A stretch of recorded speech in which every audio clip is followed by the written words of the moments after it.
Yeah, what can you tell us, Morgan, about that private ceremony tomorrow, that funeral? What do we know about it? Well, we know that it was privately financed by boxer Floyd Mayweather. He will also be in attendance to at that event.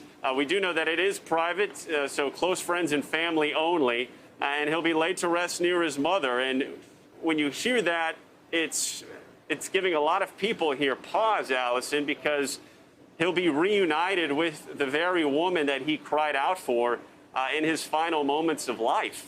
And that's absolutely not lost on anyone here, the fact that he's now going to be going home to be next to her. Allison? Yeah, Morgan, I think it's the first thing many of us thought of when you said that, really moving. We know that former Vice President Joe Biden is also in Houston today. He will not be at the funeral, but he met privately with Floyd's family. What can you tell us? What do you know about that meeting?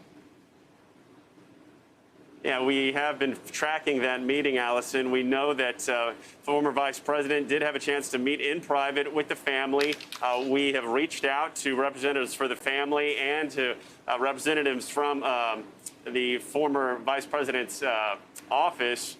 Neither one has shared exactly what was said, but we do know that that certainly took place. In the meantime, the former Vice President keeping a relatively low profile, not making any appearance here at the church today. Allison? All right, Morgan Chesky in Houston. Thanks so much. Hey, NBC News viewers, thanks for checking out our YouTube channel. Subscribe by clicking on that button down here and click on any of the videos over here to watch the latest interviews, show highlights, and digital exclusives. Thanks for watching.